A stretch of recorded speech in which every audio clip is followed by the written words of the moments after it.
Next మనకు cyano Tibetan భాషా కుటుంబం గురించి చూసుకున్నాం. నెక్స్ట్ చూసుకుంటే మనకు ఆస్ట్రో ఏషియన్ భాషా కుటుంబం గురించి చూసుకోవాలి. తర్వాత ద్రావిడ భాషా కుటుంబము, తర్వాత వచ్చేసరికి ఇండో ఆర్యన్ భాషా కుటుంబం గురించి చెప్పుకుంటే భారతదేశంలో ఉన్నటువంటి భాషా కుటుంబాల గురించి మనకు పూర్తి అవగాహన వచ్చినట్టు మన ఎస్జిటి లెవెల్కి సంబంధించి. రైట్, తర్వాత వచ్చేసరికి ఆస్ట్రో ఏషియన్ భాషా కుటుంబం. ఆస్ట్రో ఏషియన్ భాషా కుటుంబం. ఈ ఆస్ట్రో ఏషియన్ భాషా కుటుంబానికి నిషాద భాషా కుటుంబం అని పేరు. నిషాద భాషా కుటుంబం అని పేరు. రైట్, గుర్తుపెట్టుకోండి, నిషాద భాషా కుటుంబం అని పేరు.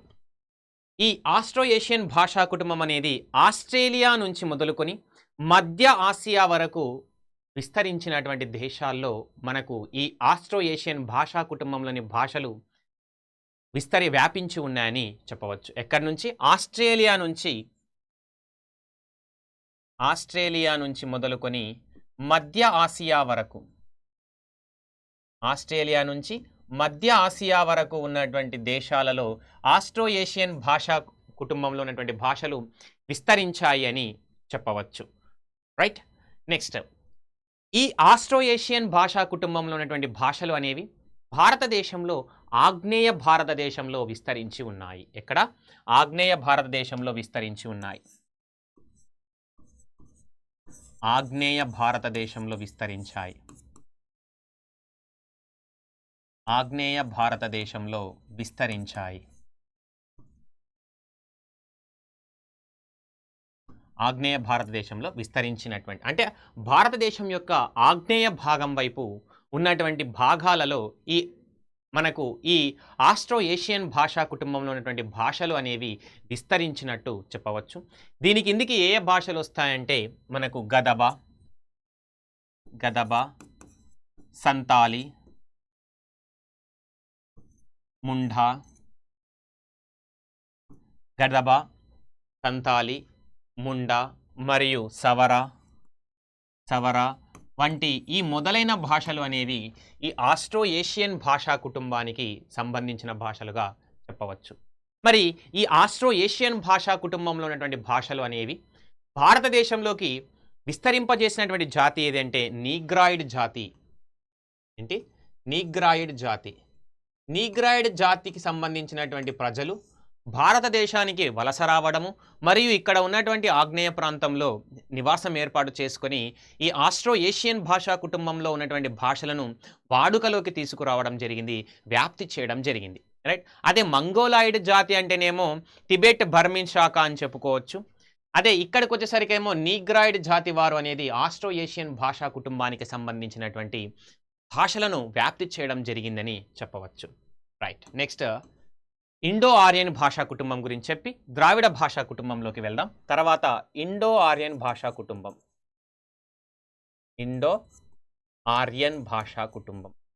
ఈ ఇండో ఆర్యన్ భాషా కుటుంబానికే హింద్వార్య భాషా కుటుంబం అని పేరు. హింద్వార్య భాషా కుటుంబం అని పేరు.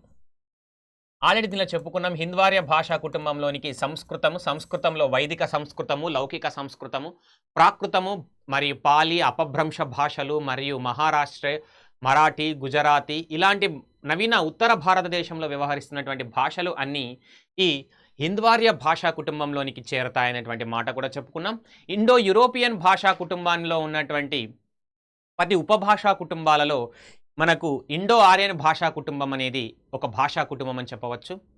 ఈ ఇండో ఆర్యన్ భాషా కుటుంబంలో ఉన్నటువంటి ఈ ఇండో ఆర్యన్ భాషలు అనేవి ఎక్కడి నుంచి వచ్చాయంటే పశ్చిమ భాగం నుంచి, భారతదేశానికి పశ్చిమ భాగంలో ఉన్నటువంటి దేశాలు అనగా యూరప్ దేశాల నుంచి, యూరప్ దేశాల నుంచి వచ్చినటువంటి ఆర్యుల యొక్క రాక చేత ఈ ఇండో ఆర్యన్ భాషా కుటుంబంలో ఉన్నటువంటి భాషలు అనేవి భారతదేశంలో విస్తరించాయని చెప్పవచ్చు. ఏంటి? భారతదేశానికి పశ్చిమ భాగంలో ఉన్నటువంటి దేశాలైనటువంటి యూరప్ దేశాల నుంచి ఆర్యులు భారతదేశానికి రావడం చేత, ఆర్యుల రాక చేత భారతదేశంలో విస్తరించినటువంటి భాషా కుటుంబంలోని భాషలు ఏవి అంటే మనకు ఇండో ఆర్యన్ భాషా కుటుంబంలోని భాషలు అని చెప్పవచ్చు. ఇవి మనకు ఇండో యూరోపియన్ భాషా కుటుంబంలో ఉన్నటువంటి భాషలు అనేవి మధ్య యూరప్ నుండి ఉత్తర హిందుస్థాన్ వరకు వ్యాపించి ఉన్నాయి. రైట్. ఇండో యూరోపియన్ అనేవి ఆర్యుల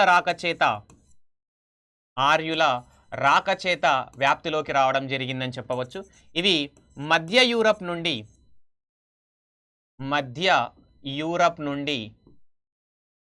ఉత్తర హిందుస్థాన్ వరకు వ్యాపించి ఉన్నాయి. ఇక్కడ ఉత్తర హిందుస్థాన్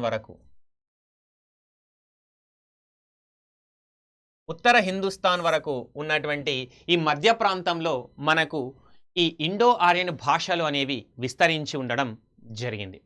రైట్. నెక్స్ట్, ఈ ఇండో ఆర్యన్ భాషలో భాగంగా ప్రస్తుతం ఉత్తర భారతదేశంలో వ్యవహరిస్తున్న నవీన ఔత్తరీయ భాషలు అన్నీ ఈ ఇండో ఆర్యన్ భాషా కుటుంబానికి సంబంధించినవి. నవీన ఔత్తరీయ భాషలు, ఔత్తరీయ అంటే ఉత్తర భారతదేశంలో మాట్లాడడానికి ఉపయోగిస్తున్నటువంటి కొత్త భాషలు. ఉత్తర భారతదేశంలో ఉన్నటువంటి నవీన ఔత్తరీయ భాషలు అన్నీ ఏమవుతాయంటే ఇండో ఆర్యన్ భాషా కుటుంబానికి చెందినటువంటి భాషలుగా చెప్తాం. ఈ నవీన ఔత్తరీయ భాషలు అన్నీ ప్రాకృత అపభ్రంశ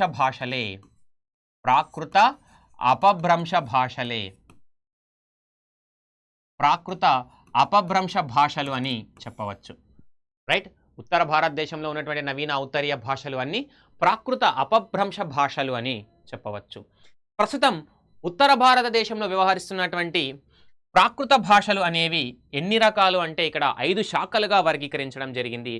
ప్రాకృత అపభ్రంశ భాషలను 5 భేదాలుగా వర్గీకరించడం జరిగింది. ఒకటి మహారాష్ట్ర ప్రాకృతం, మాగధీ ప్రాకృతం,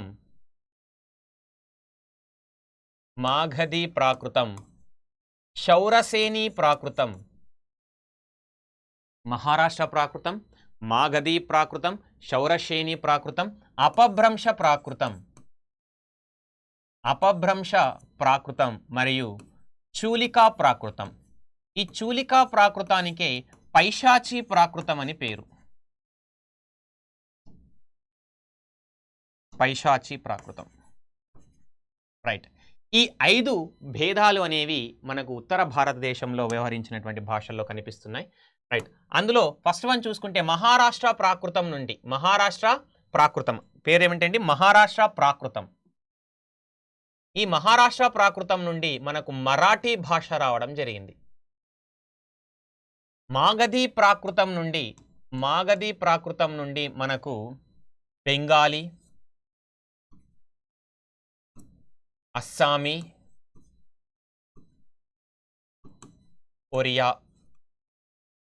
ఒరియా భాషలు రావడం జరిగింది. తర్వాత శౌరసేని ప్రాకృతం నుండి రాజస్థానీ, బ్రజ, అవధి భాషలు రావడం జరిగింది. ఏంటి? శౌరసేని ప్రాకృతం నుండి రాజస్థానీ, బ్రజ, అవధి భాషలు రావడం జరిగింది. అపభ్రంశ ప్రాకృత భాషల నుండి మనకు గుజరాతీ భాష రావడం జరిగింది. చూలికా ప్రాకృతం లేదా పైశాచీ ప్రాకృతం నుండి కాశ్మీరీ,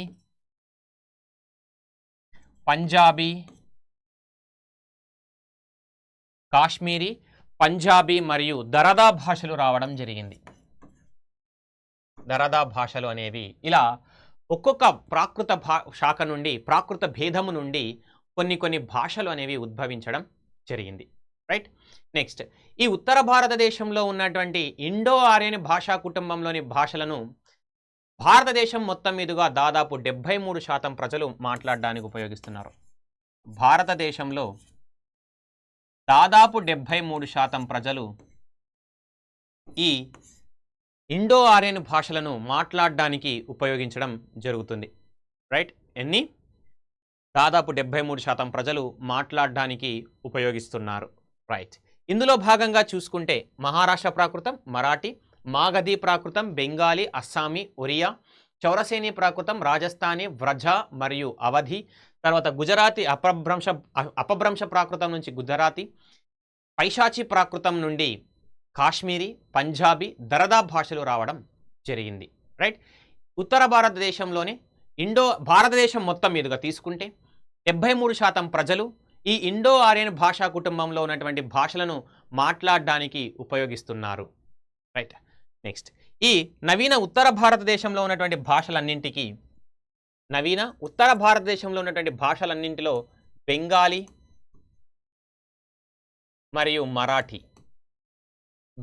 మరియు మరాఠీ భాషలకు 12వ శతాబ్దంలో సారస్వతం అనేది లభించింది. సారస్వతము అంటే అర్థము లిఖిత రూప అంశాలు అని అర్థము, మరియు గుర్తింపు అని కూడా అర్థంగా చెప్పవచ్చు. సారస్వతం అంటే లిఖిత రూప అంశాలని చెప్పవచ్చు, మరియు గుర్తింపు అని కూడా చెప్పవచ్చు. ఈ రెండు భాషలు కాకుండా తక్కినన్నింటికి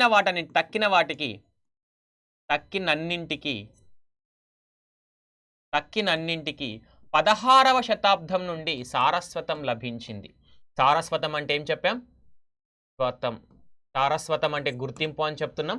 సారస్వతము అంటే లిఖిత రూప అంశాలని కూడా చెప్తాం. ఈ రెండు భాషలకు 12వ శతాబ్దం నుంచి వస్తే మిగిలినటువంటి భాషలన్నింటికి 16వ శతాబ్దం నుంచి గుర్తింపు రావడం జరిగిందని చెప్పవచ్చు. నెక్స్ట్, ఉత్తర భారతదేశంలో ఎక్కువగా వ్యవహరిస్తున్నటువంటి భాష ఏది అంటే హిందీ భాష అని చెప్తాం. హిందీ అనేది భాష కాదు, ఇది మాండలికాల సమాహారము. మాండలికాల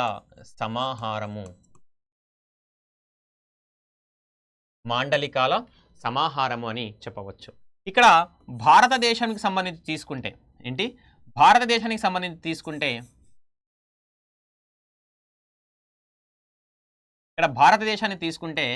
మనకు తూర్పు భాగము మరియు పడమర భాగము అని చెప్పవచ్చు. తూర్పు భాగము మరియు పడమర భాగము.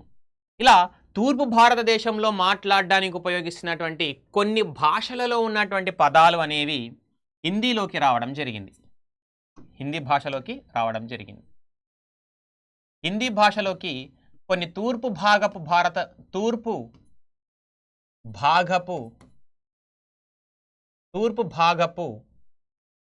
భాషలలో ఉన్నటువంటి భాషలలోని పదాలు మరియు పడమర భాగపు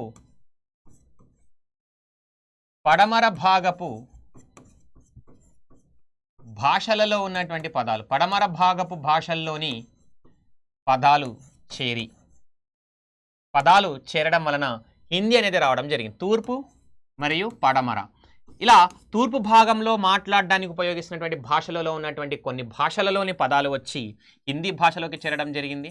అదేవిధంగా పడమర ప్రాంతంలో మాట్లాడడానికి ఉపయోగిస్తున్నటువంటి ప్రాంతంలోని భాషలలోని కొన్ని పదాలు వచ్చి చేరడం చేత హిందీ భాష అనేటువంటిది ఏర్పడడం జరిగింది. కాబట్టి హిందీ అనేది మనకు భాష కాదు, ఇది మాండలికాల సమాహారము అని చెప్పడం జరుగుతుంది. మరి తూర్పు ప్రాంతం నుంచి లేదా తూర్పు భాగం నుంచి ఏ భాషలు వచ్చాయి, పడమర ప్రాంతం నుంచి ఏ భాషలు వచ్చాయో చూసుకుంటే ఫస్ట్ వన్ తూర్పు ప్రాంతం లేదా తూర్పు భాగము. తూర్పు భాగము అనేటువంటి కాన్సెప్ట్ తీసుకుంటే ఇక్కడ తూర్పు భాగం నుంచి ఏ భాషా పదాలు వచ్చి చేరాయి అని ఆలోచిస్తే తూర్పు భాగం నుంచి అవధి, మైథిలి మరియు కడిబోలి. అవధి, మైథిలి, కడిబోలి వంటి మొదలైనటువంటి భాషలలో ఉన్నటువంటి భాషా పదాలు అనేవి వచ్చి హిందీ భాషలో చేరడం జరిగింది. నెక్స్ట్, అవధి భాషలో మనకు తులసీదాస్ రచనలు చేయడం జరిగింది. అవధి భాషలో తులసీదాస్ ఏం చేశాడు? రచనలు చేయడం జరిగింది. అవధి భాషలో మనకు తులసీదాస్ రచనలు చేయడం జరిగింది. రామచరితమానస్ అనేటువంటిది ఈ అవధి భాషలోనే ఉంది. నెక్స్ట్, కడిబోలి భాషకు సంబంధించి చూసుకుంటే దర్భంగా అనేటువంటి ప్రాంతంలో దాదాపు 1 కోటి మంది ప్రజలు 1 కోటి మంది ప్రజలు ఈ మైథిలి భాషను మాట్లాడడానికి ఉపయోగిస్తున్నారు. ఇంకా బాగా ఆలోచిస్తే ఇక్కడ మైథిలి భాషకు ప్రాచీన సాహిత్యం అనేది కలదు. ప్రాచీన సాహిత్యం అనేది ఉంది. ప్రాచీన సాహిత్యం అనేది అందుబాటులో ఉంది, లేదా ప్రాచీన సాహిత్యం కలిగినటువంటి భాష ఏది అంటే మైథిలి భాష అని చెప్పవచ్చు. దాంతోపాటు ఇంద్రావతి,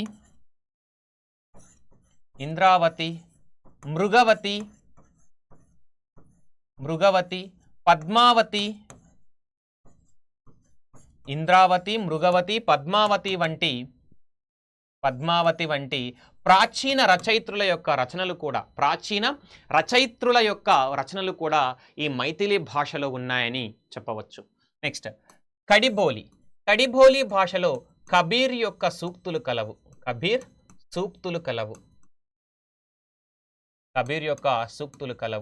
ఈ కబీర్ యొక్క సూక్తులను ఆంగ్లంలోకి అనువాదం చేసినది రవీంద్రనాథ్ ఠాగూర్. ఆంగ్లంలోకి అనువాదం చేసి ఈ కబీర్ యొక్క సూక్తులను ఆంగ్లంలోకి అనువాదం చేసి విశ్వవ్యాప్తం చేసినది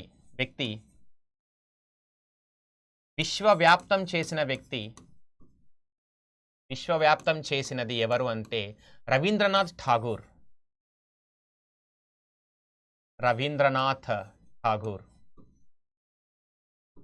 రైట్. కబీర్ యొక్క సూక్తులు కడిబోలి భాషలో ఉన్నాయి. కడిబోలి భాషలో ఉన్నటువంటి కబీర్ యొక్క సూక్తులను ఆంగ్ల భాషల్లోకి అనువాదం చేసి దాన్ని ప్రపంచం మొత్తం మీదుగా విస్తరించేలా చేసింది ఎవరు అంటే రవీంద్రనాథ్ ఠాగూర్ అని చెప్పడం జరుగుతుంది. ఇలా తూర్పు ప్రాంతంలో ఉన్నటువంటి కొన్ని భాషలలో ఉన్నటువంటి పదాలను సేకరించి హిందీ భాషలోకి రావడం జరిగింది. తర్వాత పడమర ప్రాంతం గురించి ఆలోచిస్తే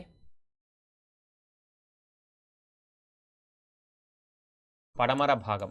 మరి పడమర భాగంలో ఉన్నటువంటి ఏ భాషలు అనేవి చూస్తే రాజస్థానీ,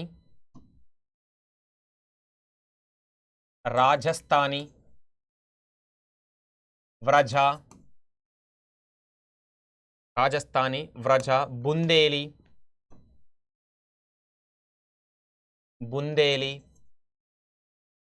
మాలావి,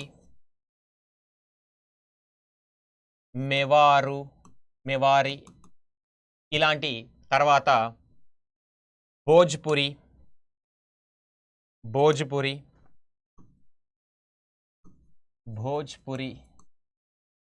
రైట్.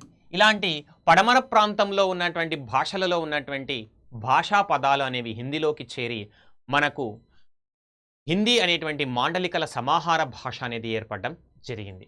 నెక్స్ట్ ప్రజాభాషలో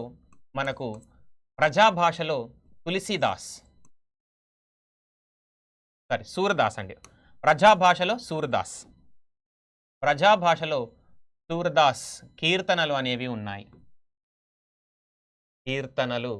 గుర్తుపెట్టుకోండి, అవధి భాషలో తులసీదాస్ రచనలు ఉన్నాయి, కడిబౌలి భాషలో కబీర్ సూక్తులు ఉన్నాయి, ప్రజా భాషలో సూరదాస్ యొక్క కీర్తనలు అనేవి ఉన్నాయి. ఇలా పడమర ప్రాంతంలోని భాషలలో ఉన్నటువంటి పదాలు, తూర్పు భాగంలో ఉన్నటువంటి భాషలలోని పదాలు కొన్ని చేరి మనకు మాండలికల సమాహారమైనటువంటి హిందీ భాష అనేది ఏర్పడడం జరిగింది. నెక్స్ట్ తీసుకుంటే హిందుస్థానీ భాష.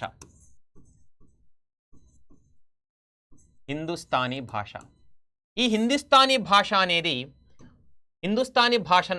అనేది హిందీ మరియు ఉర్దూ భాషల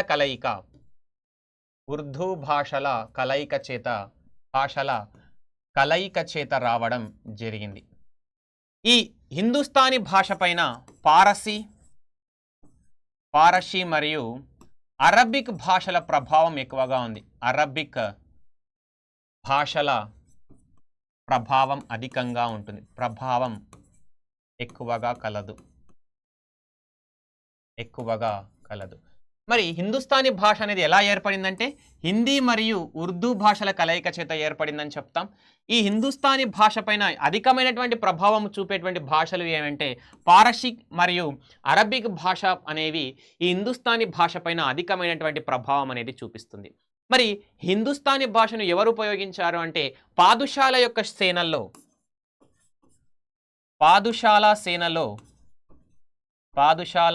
సేనల్లో పలు జాతులు, పలు తెగలు ఉపయోగించారు, మాట్లాడడానికి ఉపయోగించినటువంటి భాష ఏదంటే హిందుస్థానీ భాష. హిందుస్థానీ అనేది రాష్ట్రరహిత భాష, రాష్ట్రరహితమైనటువంటి భాష, రాష్ట్రరహితమైన భాష అని చెప్పవచ్చు.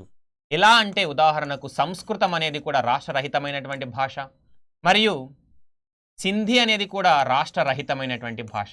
అదేవిధంగా ఇక్కడ హిందుస్థానీ అనేది కూడా ఒక రాష్ట్రరహితమైనటువంటి భాషగానే చెప్పవచ్చు, రాష్ట్రరహితమైనటువంటి భాషగా చెప్పవచ్చు. ఇక్కడ ఉర్దూ అంటే ఏమిటి అంటే సైనిక విన్యాసము లేదా మజిలీ అని అర్థం. ఉర్దూ అంటే అర్థం ఏంటి? ఉర్దూ అంటే అర్థము సైనిక విన్యాసం, సైనిక విన్యాసం మరియు మజిలీ అని అర్థం. ఉర్దూ అంటే అర్థం ఏంటి? సైనిక విన్యాసము మరియు మజిలీ అని అర్థం ఉర్దూ అంటే. రైట్, నెక్స్ట్ చూసుకునే మళ్ళొకసారి చూడు. హిందీ భాషలోకి భాగంగా పడమర ప్రాంతంలో నుంచి రాజస్థానీ, వ్రజ, బుందేలి, మేవారి, మాలావి మరియు భోజ్పురి వంటి భాషా పదాలలోని కొన్ని పదాలు వచ్చి చేరడం జరిగింది. వ్రజ భాషలో సూర్దాస్ కీర్తనలు ఉన్నాయి చెప్తాం.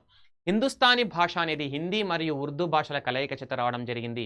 ఉర్దూ అంటే సైనిక విన్యాసము లేదా మజిలీ అని అర్థం. ఈ హిందుస్థానీ అనేది ఒక రాష్ట్రరహితమైనటువంటి భాష. ఎలా అంటే సంస్కృతము సింధీ భాషలాగానే ఇక్కడ హిందుస్థానీ అనేది కూడా ఒక రాష్ట్రరహితమైనటువంటి భాషగా చెప్పవచ్చు. పలు రాష్ట్రాల్లో ఉన్నటువంటి ప్రజలు మాట్లాడడానికి ఉపయోగిస్తున్నారు. ఇవి మొదటగా ఎవరు ఉపయోగించారంటే ముస్లిం పాదుషాల యొక్క సేనల్లో పలు తెగలు మాట్లాడడానికి ఉపయోగించినట్టుగా తెలుస్తోంది. ఈ భాష పైన పారసీక భాషము మరియు అరబిక్ భాష ప్రభావం అనేది అధికంగా ఉందని చెప్పవచ్చు. రైట్, నెక్స్ట్ మరాఠీ భాష. రైట్, ఈ మరాఠీ భాషకు 10వ శతాబ్దం నుండి శాసనాలు అనేవి అందుబాటులో ఉన్నాయి. 10వ శతాబ్దం నుండి శాసనాలు అందుబాటులో ఉన్నాయి. 10వ శతాబ్దంలో నుండి శాసనాలు అందుబాటులో ఉన్నాయి. మరియు దీనికి 12వ శతాబ్దంలో సారస్వతం అనేది లభించింది. 12వ శతాబ్దంలో సారస్వతం అనేది లభించింది. 13వ శతాబ్దం నుండి సాహిత్యం అందుబాటులోకి రావడం జరిగింది. 13వ శతాబ్దం నుండి సాహిత్యం అనేది అందుబాటులోకి రావడం జరిగింది. 13వ శతాబ్దం నుండి సాహిత్యం అనేది అందుబాటులోకి రావడం జరిగింది. నెక్స్ట్, ఈ మరాఠీ భాష అనేది మహారాష్ట్ర ప్రాకృతం నుంచి రావడం జరిగింది. మహారాష్ట్ర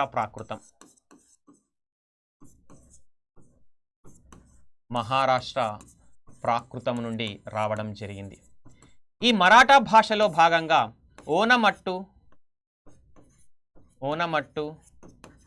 కట్టు, కాలువ, కావడి వంటి తెలుగు పదాలు అనేవి కనిపిస్తున్నాయి.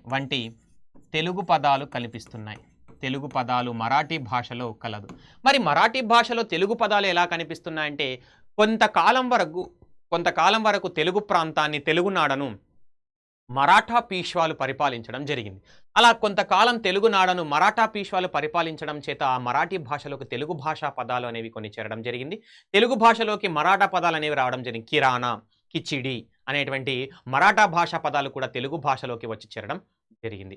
రైట్, నెక్స్ట్, ఈ మరాఠీ భాషలో భాగంగా చూసుకుంటే శిశుపాల వధ, లీలా చరిత్ర, వివేక సింధు, భావార్థ దీపిక. ఏంటి? లీలా చరిత్ర,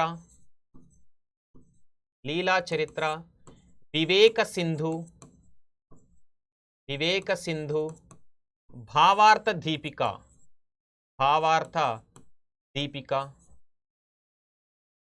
లీలా చరిత్ర, వివేక సింధు, భావార్థ దీపిక అనేటువంటి రచనలు అనేవి బాగా ప్రాచుర్యం పొందినటువంటి రచన. శిశుపాల వధ ఇవి మరాఠీ భాషలో బాగా ప్రాచుర్యం పొందినటువంటి రచనలుగా చెప్పవచ్చు. ప్రాచుర్యం పొందిన రచనలు వంటి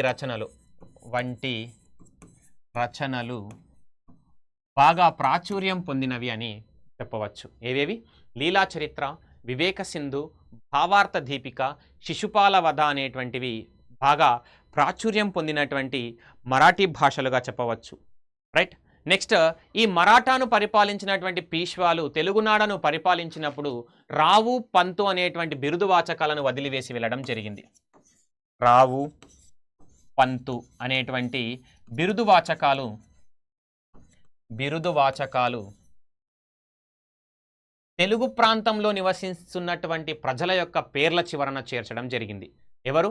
మరాఠాను పరిపాలించినటువంటి పీష్వాలు కొంతకాలం తెలుగునాడను పరిపాలించినప్పుడు ఆ తెలుగునాడలో తెలుగు ప్రాంతంలో నివసిస్తున్నటువంటి ప్రజల యొక్క పేర్ల చివరన రావు పంతు వంటి కొన్ని బిరుదువాచకాలు చేర్చడం జరిగింది అని చెప్పవచ్చు. నెక్స్ట్ ఇది మనకు ఉన్నటువంటి మరాఠీ భాష అనేది మరాఠా ప్రాకృతం నుంచి రావడం జరిగింది. ఇందులో 10వ శతాబ్దం నుంచి శాసనాలు, 12వ శతాబ్దం నుంచి సారస్వతము లభించడం జరిగింది మరియు 13వ శతాబ్దం నుంచి సాహిత్యం అనేది అందుబాటులోకి రావడం జరిగిందని చెప్తాం. ఇందులో భాగంగా ఓనమట్టు, కట్టు, కాలువ, కావడి వంటి కొన్ని తెలుగు పదాలు మరియు ఇతర ఆర్య భాషా పదాలు కూడా ఇందులో కనబడడం జరుగుతుంది. రైట్. ఆ పీష్వాలు తెలుగునాడను పరిపాలించినప్పుడు తెలుగు ప్రాంతంలో ఉన్నటువంటి వ్యక్తుల పేర్ల చివరన రావు పంతు అనేటువంటి బిరుదువాచకాలను చేర్చడం జరిగింది. శిశుపాల వధ, లీలా చరిత్ర, వివేక సింధు, భావార్థ దీపిక వంటి రచనలు గొప్ప ప్రాచుర్యము బాగా పేరు పొందినటువంటి రచనలుగా చెప్పడం జరుగుతుంది. రైట్. నెక్స్ట్ చూసుకుంటే బెంగాలీ భాష. ఇక్కడ బెంగాలీ భాషకు 12వ శతాబ్దం నుండే సారస్వతం లభించింది. ఈ 12వ శతాబ్దం నుండే సాహిత్యము కూడా అందుబాటులోకి రావడం జరిగింది. ఈ 12వ శతాబ్దంలోనే సారస్వతము లభించింది. ఇదే 12వ శతాబ్దం నుండి సాహిత్యము కూడా అందుబాటులోకి రావడం జరిగిందని చెప్పవచ్చు. ఈ బెంగాలీ భాషలో చండీదాసు, గోస్వామి వంటి ప్రాచీన రచయితల రచనలు కలవు. ప్రాచీన రచయితల రచనలు కలవు. నెక్స్ట్ ఇక్కడ చూసుకుంటే ఠాగూర్ రచించినటువంటి గీతాంజలి, వందే మాతరం, దాంతోపాటు జాతీయ గీతం, చండీదాసు, గోస్వామి వంటి ప్రాచీన రచయితల రచనలు అనేవి కలవు. మరియు ఠాగూర్ రచించినటువంటి గీతాంజలి మరియు జాతీయ గీతం, చటర్జీ రచించినటువంటి వందే మాతరం, మరియు శరత్ చంద్ర రచించిన బడదీది మరియు దేవదాసు వంటి నవలలు బాగా ప్రాచుర్యం పొందినటువంటివిగా చెప్పవచ్చు. బడదీది అనేది ఏంటంటే భర్త చనిపోయినటువంటి స్త్రీ ఎదుర్కొనేటువంటి కష్టాల గురించి, దేవదాసు అనేది ప్రేమకు సంబంధించినటువంటి చిహ్నంగా ఈ నవలలు రాయడం జరిగింది. శరత్ చంద్ర గారు బెంగాలీ భాషలో రాయడం జరిగింది. ఈ నవీన ఔత్తరీయ భాషలపైన నవీన ఔత్తరీయ ప్రాకృత అపభ్రంశ భాషలపైన పరిశోధన చేసినది ఎవరు అంటే మ్యాక్స్ ముల్లర్,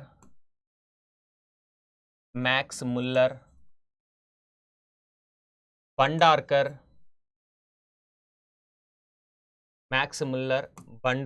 మరియు ఆచార్య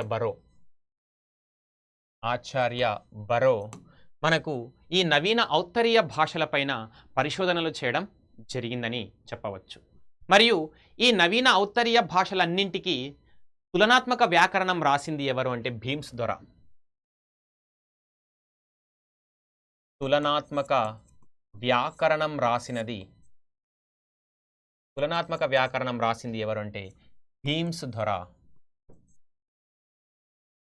దొర నవీన ఔత్తరీయ భాషలన్నింటికి తులనాత్మక వ్యాకరణాన్ని రచించడం జరిగింది. రైట్. ఇది భారతదేశంలో ఉన్నటువంటి ఇండో ఆర్యన్ భాషా కుటుంబానికి సంబంధించినటువంటి కాన్సెప్ట్. ఇది మొత్తం 73% ప్రజలు భారతదేశంలో ఇందులో ఉన్నటువంటి భాషలను ఉపయోగించడం జరుగుతుంది.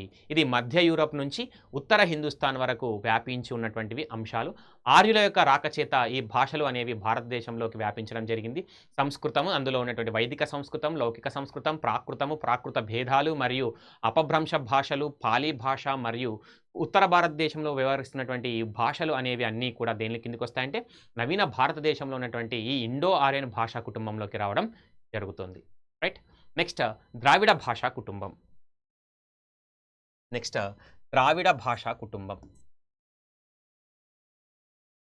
ద్రావిడ భాషా కుటుంబం క్రీస్తుకు పూర్వం 2 లేదా 3000 సంవత్సరాలకు పూర్వం, క్రీస్తుకు పూర్వం 2000 లేదా 3000 సంవత్సరాల క్రితం మనకు ఒకే ఒక ద్రావిడ భాష అనేది ఉండేది. దానిని మూల ద్రావిడ భాష అని పిలిచేవారు లేదా ఆదిమ ద్రావిడ భాష అని పిలిచేవారు. ఆదిమ ద్రావిడ భాష అని పిలిచేవారు. మూల ద్రావిడ భాష లేదా ఆదిమ ద్రావిడ భాష అని పిలవడం జరిగింది. ఈ మూల ద్రావిడ భాష లేదా ఆదిమ ద్రావిడ భాష అనేది తులనాత్మక పరిశీలన మరియు తారతమ్య భేదాలు మరియు తులనాత్మక పరిశీలనను ఆధారంగా తీసుకొని ఈ ద్రావిడ భాష అనేది 4 శాఖలుగా విడిపోయింది అని, 4 రకాలుగా విడిపోయిందని చెప్పింది ఎవరంటే బద్రిరాజు కృష్ణమూర్తి. ఆంధ్ర భాషా చరిత్ర అనే దానిలో బద్రిరాజు కృష్ణమూర్తి చెప్పడం జరిగింది. తర్వాత ఈ ద్రావిడ భాషను 3 రకాలుగా 3 శాఖలుగా చెప్పింది ఎవరు అంటే మనకు ఆచార్య పిఎస్ సుబ్రహ్మణ్యం ఆధునిక భాషా శాస్త్ర సిద్ధాంతం అనే గ్రంథంలో. రైట్. ఇక్కడ తారతమ్య మరియు భేదాలను ఆధారంగా చేసుకుని సామ్యాన్ని మరియు తారతమ్యాలను ఆధారంగా చేసుకుని మనకు 3 శాఖలుగా వర్గీకరించడం జరిగింది. రైట్. ఒకటి ఉత్తర ద్రావిడ భాషా కుటుంబం,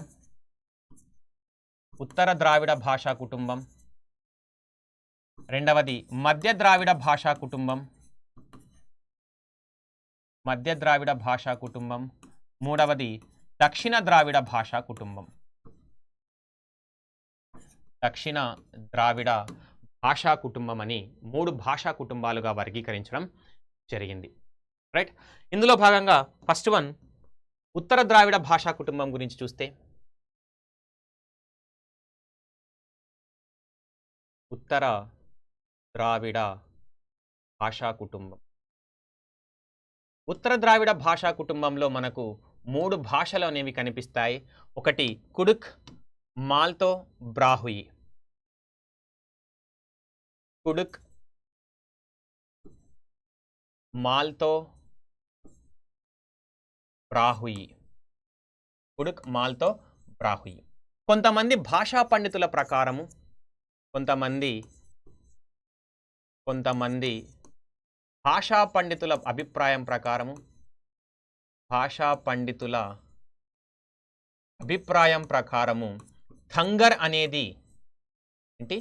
థంగర్ అనేటువంటి భాష కూడా ఉత్తర ద్రావిడ భాషా కుటుంబానికే చెందింది అని చెప్పవచ్చు. తర్వాత పాకిస్తాన్ దేశంలోని బెలుచిస్తాన్ రాష్ట్రంలో ఉన్నటువంటి బ్రాహుయి జాతి వారు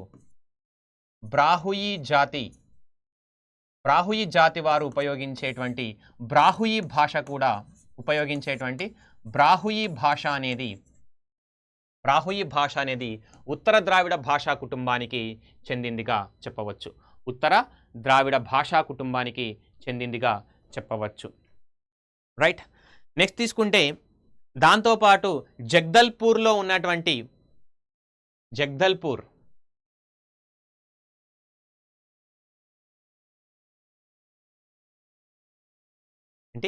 జగదల్పూర్లో ఉన్నటువంటి భాష కూడా మనకు ద్రావిడ భాషా కుటుంబానికి సంబంధించిందిగా చెప్పవచ్చు. ఇక్కడ జగదల్పూర్లో మనకు పర్జీ భాషను ఉపయోగించడం జరుగుతుంది.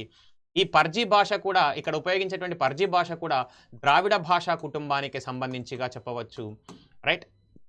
పర్జీ కూడా ఇక్కడ ద్రావిడ భాషా కుటుంబానికే సంబంధించిందిగా చెందిందిగా చెప్పవచ్చు. ఇది మధ్య ద్రావిడ భాషా కుటుంబానికి చెందినటువంటి భాషగా చెప్తాం. ఎక్కడ అంటే ఇది జగదల్పూర్లో ఉన్నటువంటి భాషా కుటుంబం అని చెప్తాం.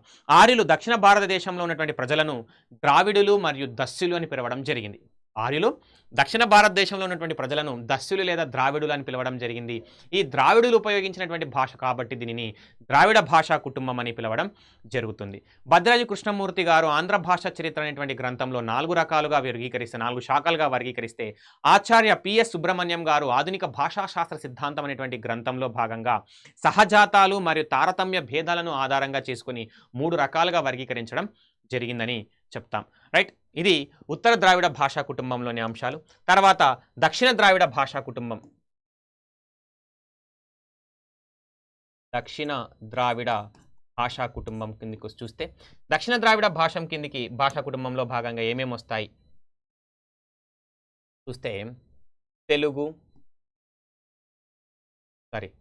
తమిళం,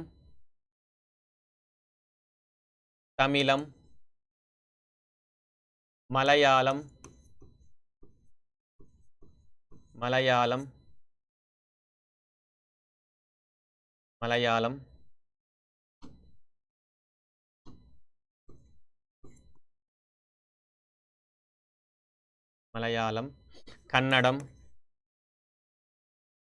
కన్నడం, తులు, తొద,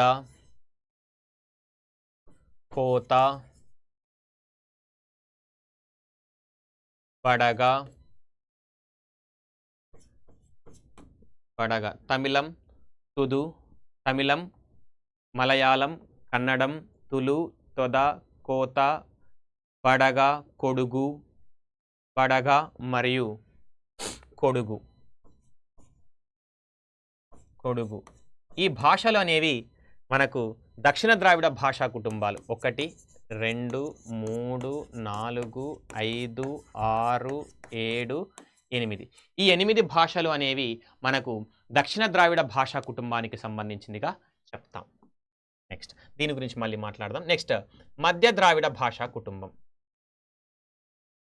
మధ్య ద్రావిడ భాషా కుటుంబం ఏమేమి వస్తాయంటే చూస్తే తెలుగు, కువి, కుయి, కోయ, కోలామి, కొండ, గోండు,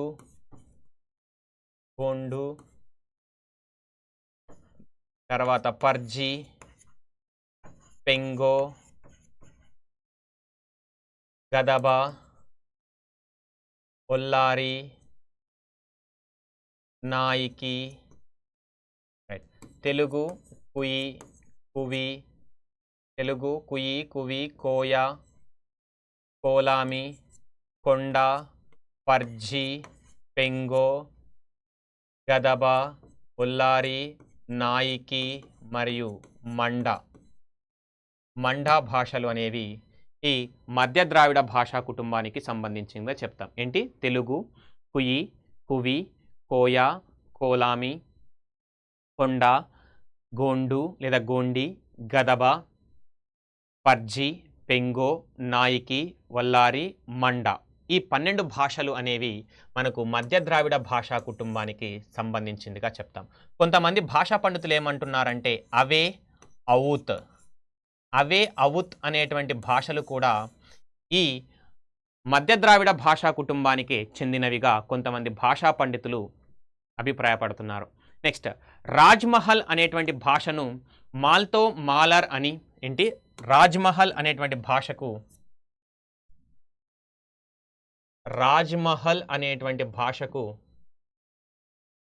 మాల్తో మాలర్ అనేటువంటి పదము కలదు. తర్వాత ఇక్కడ చూడండి, ఇక్కడ గోండు భాష. ఇప్పుడు నేను చెప్పేది ఏంటి అంటే ఇక్కడ ఉండేది ఏంటంటే గోండు భాష. ఇప్పుడు చెప్పింది నేను కోండు భాష. నెక్స్ట్ ఏంటి? కోండు భాష. రైట్. కోండు భాషకే కుయి, కండి అనేటువంటి పేరు కూడా కలదు. కుయి, కండి అనేటువంటి నామాంతరాలు కలవు. దాంతోపాటు కోయ భాషకే గోండీ భాష కోయ భాష అనేది గోండు భాషకు మాండలికం అని, కోయ భాష అనేది గోండు భాషకు మాండలికం అనేది, గోండు భాషకే గోండి, గోండు భాషకే గోండి అనేటువంటి నామాంతరాలు కూడా కలవు, గుర్తుపెట్టుకోండి. రాజ్మహల్ భాషకే మాల్తో మాలర్ అని, కోండు భాషకే కుయి కండి అని, గోండు భాషకే గోండి భాష అనేటువంటి మరొక పేరు కూడా కలదు.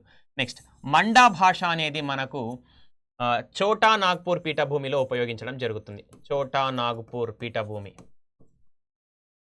చోటా నాగ్పూర్ పీఠభూమిలో మనకు మండా భాష అనేది వాడడం జరుగుతుంది అని, అంటే జార్ఖండ్ పరిసర ప్రాంతం అని చెప్పవచ్చు.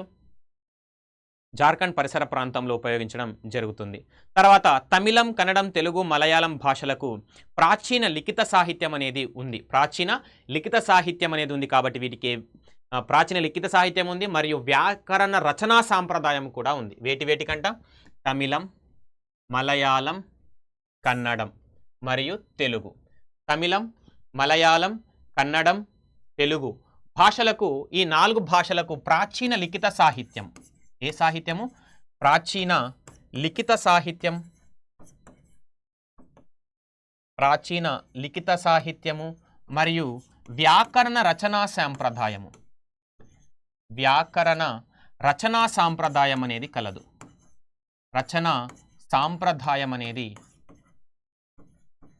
వ్యాకరణ రచనా సాంప్రదాయం అనేది కనిపిస్తుంది. కాబట్టి వీటిని ఏమని పిలుస్తున్నామంటే నాగరిక భాషలు అని, మిగతా వాటిని అనాగరిక భాషలు అని పిలుస్తాం. ఉంది కాబట్టి వీటిని ఏమంటున్నామంటే నాగరిక భాషలు అని పిలుస్తాం. ఇవి కాకుండా మిగిలినటువంటి భాషలకు ఏమని పేరంటే, మిగిలిన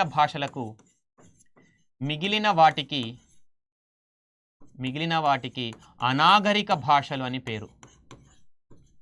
మిగిలిన వాటికి అనాగరిక భాషలు అనేటువంటి పేరు కూడా కలదు. ఇవే కాకుండా మనకు తులు, కొడుగు భాషలకు కొడుగు భాషలు తప్ప మిగిలినటువంటి భాషలన్నింటికి ఆటవిక భాషలు అని పేరు. రైట్? ఏ భాషలు అంటే తులు, కొడుగు, తులు కొడుగు కాకుండా, తులు మరియు కొడుగు భాషలు కాకుండా మిగిలిన భాషలన్నింటికి ఆటవిక భాషలు అని పేరు. మిగిలిన భాషలన్నింటికి ఏమని పేరు? ఆటవిక భాషలు అని పేరు. తులు, కొడుగు భాషలు తప్ప మిగిలిన భాషలన్నింటినీ మనకు ఆటవిక భాషలు అని పిలవడం జరుగుతుంది. తర్వాత ఎరుకల, కైకాడి, కొరవ మరియు బూర్గండి భాషలు అనేవి తమిళ భాషకు మాండలికాలుగా చెప్పడం జరుగుతుంది. ఏంటి? తమిళ భాషకు మాండలికాలుగా ఏం చెప్తామంటే మనకు కైకాడి, కొరవ, బూర్గండి. రైట్? ఏంటండి? కైకాడి, కొరవ, బూర్గండి మరియు ఎరుకల అనేటువంటి భాషలు, ఈ 4 భాషలు అనేవి తమిళ భాషకు మాండలికాలు అని చెప్తాం. ఏంటి? తమిళ భాషకు మాండలికాలు అని చెప్పడం జరుగుతుంది. తమిళ భాషకు ఈ భాషలు అనేవి ఏంటంటే మాండలికాలు. తమిళ భాషకు మాండలికాలు ఏంటంటే కైకాడి, కొరవ, బూర్గండి మరియు ఎరుకల అనేవి తమిళ భాషకు ఉన్నటువంటి మాండలికాలుగా చెప్తాం. తర్వాత కురులు, బడగ అనేవి కన్నడ భాష యొక్క మాండలికాలు. కన్నడ భాష యొక్క మాండలికాలు ఏంటి? కురులు, బడగ అనేవి కన్నడ భాష యొక్క మాండలికాలు అని చెప్పడం జరుగుతుంది. ప్రాచీన కన్నడ భాష అనేది త్రికోణ రూపంలో అక్షర ఆకృతి కలిగి ఉండి కొన్ని సూత్రబద్ధమైనటువంటి నియమాలు కలిగి ఉండేవి. కానీ రాను ఆధునిక భాషలోకి మార్పు చెందినప్పుడు కొన్ని వెసులుబాటులు అనేవి కనబరచడం జరిగింది. కాబట్టి ప్రస్తుతం ఉన్నటువంటి కన్నడ భాషను ఏమంటాము అంటే హొస కన్నడ అని పిలవడం జరుగుతుంది. కన్నడ భాషను ఏమంటామంటే హొస కన్నడ అని పిలుస్తాం. ఏమని పిలుస్తాం? హొస కన్నడ అని పిలవడం జరుగుతుంది. తర్వాత ప్రాచీన తమిళ వాంగ్మయం నుంచి విడుబడినటువంటి భాష, వేరుపడినటువంటి భాష ఏది అంటే మలయాళం. ప్రాచీన తమిళ వాంగ్మయం నుంచి వేరుపడినటువంటి భాష ఏది అంటే ఇక్కడ మలయాళం అని చెప్పడం జరుగుతుంది. నెక్స్ట్ ఇక్కడ మూల ద్రవిడ భాష లక్షణాలను నిలుపుకున్నటువంటి భాష ఏది అంటే తమిళము, మరియు కన్నడ భాష అని చెప్పుకోవాలి. రైట్. మణిప్రవాళ శైలి అధికంగా కనిపిస్తున్నాయి. మళ్ళీ చెప్తున్నాను, మూల ద్రవిడ భాష లక్షణాలను అధికంగా నిలుపుకున్నటువంటి భాషలు ఏవి అంటే ఇక్కడ తమిళము మరియు కన్నడ భాష అని చెప్పాలి. మణిప్రవాళ శైలి అధికంగా కనబడుతున్నటువంటి భాష ఏది అంటే మలయాళము అని చెప్పుకోవాలి. రైట్. తర్వాత తాళవ్యీకరణము చెందనటువంటి భాషలు ఏవి ఏంటి తాళవ్యీకరణము చెందనటువంటి భాషలు ఏవి అంటే కూడా తమిళము కన్నడము అని చెప్పాలి. మూల ద్రవిడ భాష లక్షణాలను కలిగి ఉన్నటువంటివి లేదా తాళవ్యీకరణము చెందినటువంటి భాషలు ఏంటి అంటే తమిళము మరియు కన్నడ భాష అని చెప్పాలి. మణిప్రవాళ శైలి కలిగినటువంటి భాషలు ఏది అంటే మలయాళము అని చెప్పాలి. రైట్. మళ్ళొకసారి ద్రావిడ భాషా కుటుంబం గురించి ఆలోచిస్తే క్రీస్తుకు పూర్వము 2 లేదా 3,000 సంవత్సరాల క్రితం ఒకటే ఒక మూల ద్రావిడ భాష అనేది ఉండేది. దీనిని ఆదిమ ద్రావిడ భాష అని పిలిచేవారు. ఈ ద్రావిడ భాషలలో ద్రావిడ భాషా కుటుంబం అనేది 3 శాఖలుగా వర్గీకరించడం జరిగింది. ఈ 3 శాఖలలో ఉన్నటువంటి భాషలన్నింటినీ భారతదేశం మొత్తం మీదుగా 20% ప్రజలు మాట్లాడడానికి ఉపయోగిస్తున్నారు. ఎంత శాతం ప్రజలు? 20% ప్రజలు మాట్లాడడానికి ఉపయోగించడం జరుగుతుంది. గుర్తుపెట్టుకోండి, దాదాపు 20% ప్రజలు ఈ మాట్లాడడానికి ద్రావిడ భాషల కుటుంబంలో ఉన్నటువంటి భాషలను ఉపయోగించడం జరుగుతుంది. భద్రాజు కృష్ణమూర్తి గారు ఈ ద్రావిడ భాషా కుటుంబాన్ని 4 శాఖలుగా వర్గీకరిస్తే సహజాతాలు మరియు తారతమ్య భేదాలను ఆధారంగా చేసుకుని ఆచార్య పిఎస్ సుబ్రహ్మణ్యం గారు ఆధునిక భాషాశాస్త్ర సిద్ధాంతం అనే గ్రంథంలో 3 రకాలుగా తెలియచేయడం జరిగింది. భద్రాజు గారేమో 4 రకాలు చెప్తే ఈయనేమో 3 రకాలుగా చెప్పడం జరిగింది. ఇదే సమంజసమైనటువంటి వర్గీకరణగా చెప్పవచ్చు. ఇందులో ఉత్తర ద్రావిడ భాష కుడుక్, మాల్తో, బ్రాహుయి మరియు కొంతమంది ప్రకారము థంగర్. బెలుచిస్తాన్లో ఉన్నటువంటి బ్రాహుయి భాష అనేది ఈ ఉత్తర ద్రావిడ భాషా కుటుంబానికి చెందింది. జగదల్పూర్లో ఉన్నటువంటి పర్జీ భాష అనేది మధ్య ద్రావిడ భాషా కుటుంబానికి చెందింది. మధ్య ద్రావిడ భాషా కుటుంబంలో ఏమొస్తాయంటే తెలుగు, కుయి, కువి, కోయ, కోలామి, తర్వాత కొండ, గోండు. గోండు అనేది ఏమిటంటే కోయ భాష. గోండు అనేది భాషకే కోయ భాష అనేది మాండలికంగా చెప్పడం జరుగుతుంది. తర్వాత పర్జీ, పెంగో, నాయికి, ఒల్లారి, తర్వాత గదబ మరియు మండా భాష అనేది చెప్పడం జరుగుతుంది. కొంతమంది భాషా పండితుల ప్రకారం అవే, అవుత్ అనేవి కూడా ఈ మధ్య ద్రావిడ భాషా కుటుంబానికే చెందినదిగా చెప్పడం జరుగుతుంది. తర్వాత దక్షిణ ద్రావిడ భాషా కుటుంబం గురించి చూసుకుంటే తమిళం, మలయాళం, కన్నడం, తులు, తొద, కోత, బడగ మరియు కొడుగు అనేటువంటి భాషలు అనేవి దక్షిణ ద్రావిడ భాషా కుటుంబానికి రావడం జరుగుతుంది. తమిళం, మలయాళం, కన్నడం, తెలుగు భాషలకు ప్రాచీన లిఖిత సాహిత్యము మరియు వ్యాకరణ రచనా సాంప్రదాయం ఉండడం చేత వీటిని నాగరిక భాషలు అంటాం. మిగిలిన వాటిని అనాగరిక భాషలు అని పిలవడం జరుగుతుంది. తర్వాత తులు, కొడుగు భాషలకు తప్ప మిగిలిన భాషలన్నింటికి ఆటవిక భాషలు అని పేర్లు. రైట్. నెక్స్ట్, ప్రాచీన తమిళ వాంగ్మయం నుంచి వేరుపడినటువంటి భాషని మలయాళము అని పిలవడం జరుగుతుంది. తమిళము మలయాళంలో భాగంగా చూసుకుంటే తమిళ భాషలో భాగంగా మనకు ప్రాచీన ద్రావిడ భాష లక్షణాలు మరియు తాళవ్యీకరణం చెందలేదు. కన్నడ భాషలో కూడా ఈ 2 లక్షణాలు కలవు. మణిప్రవాళ శైలి కలిగినటువంటి భాష ఏది అంటే మలయాళ భాష అని చెప్పుకోవచ్చు. ఇందులో భాగంగా ఎరుకల, కైకాడి, కురుభ, బూర్ఖండి అనేవి తమిళ భాషల యొక్క మాండలికాలుగా చెప్తే ఇక్కడ కురులు మరియు బడగా అనేది కన్నడ భాష యొక్క మాండలికాలుగా చెప్పడం జరుగుతుంది. తర్వాత రాజ్మహల్ భాషకు మాల్తో, మాలర్ అనేటువంటి సమానార్థక పదాలు మరియు గోండు భాషకు కుయి, ఖండి అనేటువంటి పేర్లు, గోండు భాషకు గోండి అనేటువంటి పేరు అనేటువంటి నామాంతరాలు కలవు. మరియు కోయ భాష అనేది గోండు భాషకు ఒక మాండలికం అనేది కొంతమంది భాషా పండితుల యొక్క అభిప్రాయము. కన్నడ భాషకు ఆధునిక కాలంలో హొస కన్నడ అని పిలవడం జరుగుతుంది. రైట్.